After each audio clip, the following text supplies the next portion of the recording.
Right. Some of what we're seeing in life sciences companies is part of this transformation that you mentioned earlier when you mentioned some of the other pharmaceutical companies, and that is a move from I would call it silos of excellence, let's say, where procedure, even the sources of data, were terrific work but siloed, and thus more difficult to share among researchers and among data scientists. And there's a move.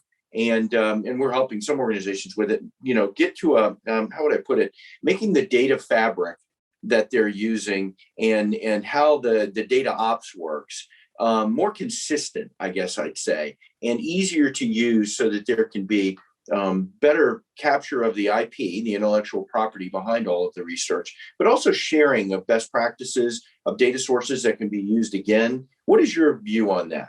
So that's a very valid point, and I will say that we as a company are undergoing this transformation. There are many companies that have undergone this transformation. They have tried to bring these different data sources together. If I see a couple of years back, this used to look impossible. But thanks to COVID, it's looking possible now to everyone.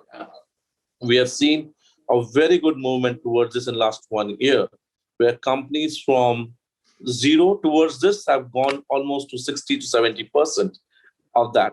And some companies are making sure that this infrastructure is so consistent that if they change the technology also in future, these data sources are so intact, the outputs don't change.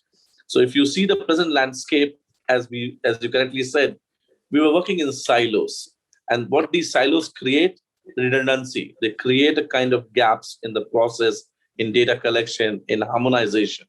I think so that one thing most of the organization will be getting away in future, where they're looking for enterprise level implementations of tools which can give them the complete picture and not just a segment of the picture. And these are going to be very, very critical for the top executives to decide and design the strategy for future. Companies which will not have this in place are going to lose the battle because they will be again spending a lot in getting these information or collecting these information. So I'm happy as GSK that we are moving towards this. We are already implemented this. Our leadership is very focused. I think so from top to bottom, everyone is looking towards it. And in coming months, it will be very, very effectively implemented and used across the portfolio. Fantastic. So you're setting that up then to be sustainable, where instead of episodic things within silos, you can sort of manage the process better, smarter.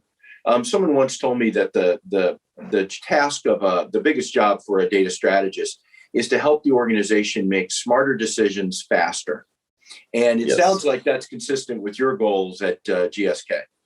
Yes, very much. I think so.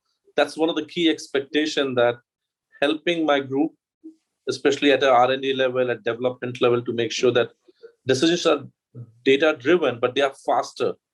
In past also, there were decisions based on data, but the process itself was so complicated, so redundant that it's not fast. So the future is that you need not to be only consistent, but you need to have that pace. So your speed, your quality, and cost should talk to each other very closely.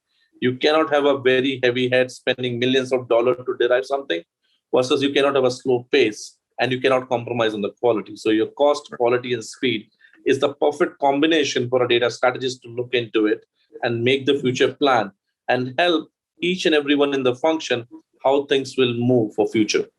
It's a great explanation of the dimensionality of what it is that you have to accomplish. So I've got one final question here, and that is, so now that your parents realize that you're not working in a call center, and they're very proud of you now that they know what you are doing. So looking back to those days, what would you tell the younger version of yourself about what's going to happen and what your career would be like in data?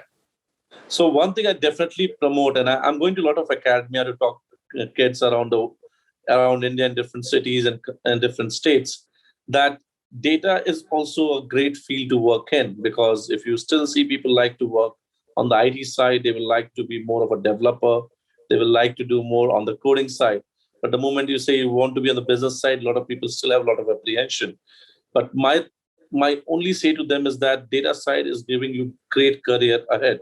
If you just look into the way we are spread out, you have multiple options. And I can bet one thing that if you can focus on data side, equip yourself with the latest technologies and the ways of working, there's a long way to go. And India as a region is proving a great sense of presence in this field.